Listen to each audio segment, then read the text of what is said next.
Growing your own usually means moving to the country, plowing the fields, cultivating the crops, harvesting the bounty for your table.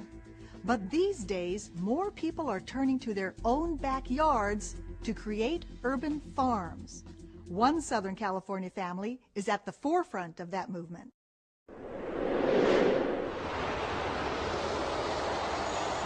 Drivers whizzing past on the 210 freeway through Pasadena have no idea that a stone's throw away from the fast lane is a lush but tiny Eden, a 4,000 square foot farm. It not only feeds a family, but revolutionizes the idea of what can be done in a very unlikely place, the middle of a city. This is city living, but I brought the country to the city. Rather than having to go out to the country, I just imported it. 63-year-old Jules Dervais started this backyard farm 10 years ago. It's a deliberate throwback to the storied days of self-reliant rural America. Jules and his children grow almost all the food they need, and everyone pitches in. 5 pounds of grapefruit. His daughters, Anise. We have another guy coming to pick up. And Jordan. Yeah, are you done? Okay. And his son, Justin.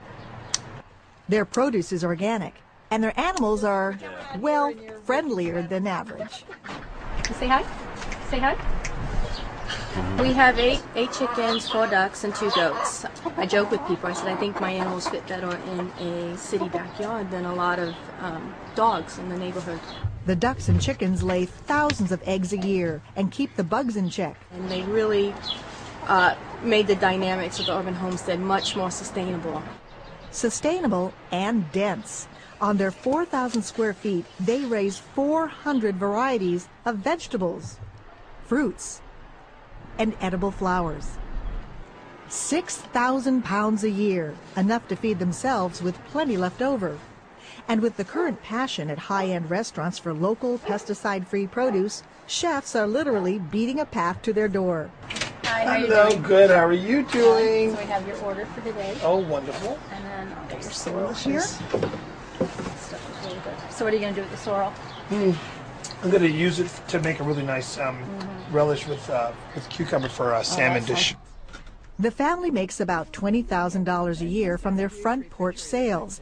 They use it to buy the crops they can't grow, like wheat, rice, and oats. I would say at the beginning, I didn't really believe I could do it. I had some doubts because I kept thinking this place is too small. There's no way that we're going to be able to feed ourselves. Plus, I never thought we could even grow the vegetables for the market. So how did this experiment in independent living begin? It all began 10 years ago when Jules bought some taco shells for dinner.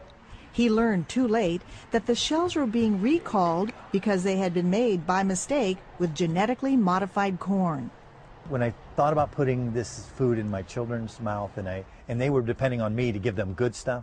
I mean, they'll take whatever the parent, any child would take what a parent hands them. They'll say it comes from my mom or dad, and I couldn't afford to be in that position of giving them bad stuff. Now, a decade later, this radical foodie has succeeded in going off the grid. He calls his lifestyle the path to freedom. And what did family think of that whole approach? They thought it was strange. They thought it was. My daughter wouldn't come out of the front yard and visit with her friends because they said, "What's up with your dad?" They wanted to know what was going on because I was making some radical changes here. The Dervais have no ugly commute.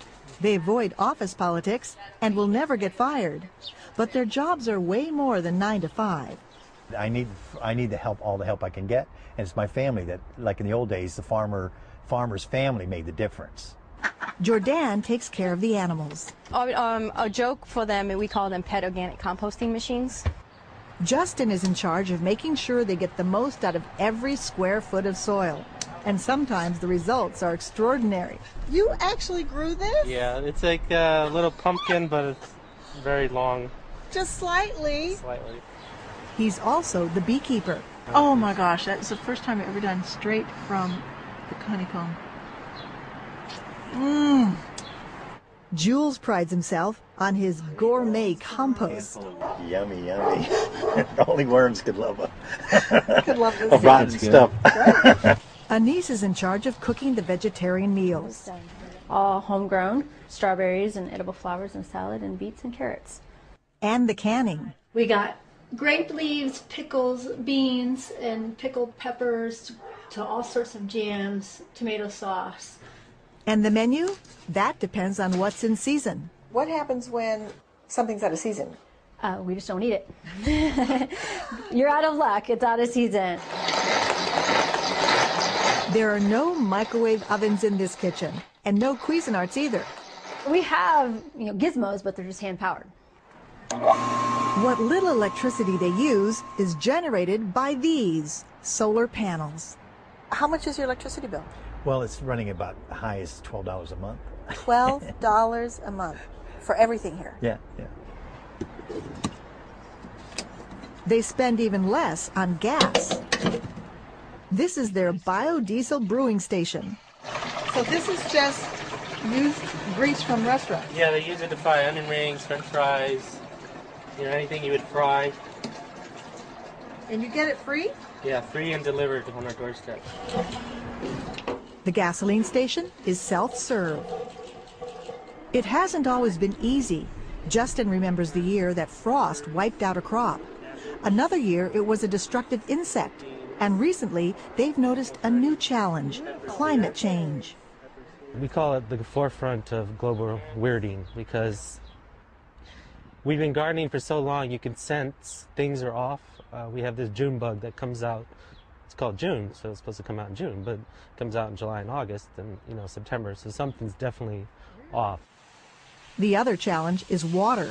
Southern California skies don't deliver enough of it. So Jules keeps the water bill down with this ancient form of irrigation. That's a clay pot irrigation. So it's buried under there. It's buried, usually up to the throat here, and then all you do is fill it up, and the water weeps through the poor skin, through the clay, and you get the water where the plants need it at the root zone. Plants take the water as needed. So simple. Just so simple. It's 5 o'clock, dinner time, the time when it all pays off. Is it going to be inside or outside? Oh no, it was supposed to be outside. The Gervais are the ultimate locavores. Their food traveled a whole 100 feet from the field to the table. They all say they love urban homesteading and can't imagine living a typical consumer-driven life. But there's one thing they would like. My plans are to have Homesteadville, which is What's Homesteadville? a village of all homesteads to start with. My family will be there. They'll have their homesteads. Their extended family will be there, and people that want to live this lifestyle will be there. At the end of the day, some not-so-back-to-nature activity. Visits to their websites have grown dramatically. They get about 6 million hits a month from others interested in this grow-it-yourself revolution. Growing food yourself is a dangerous act because you're in danger of becoming free. We're all in the same boat, on the same planet, and there are people now asking deep questions about the future of the planet. And they're willing to do this. They're willing to take a risk. It's a risk that has paid off for Jules and is blazing a trail for others.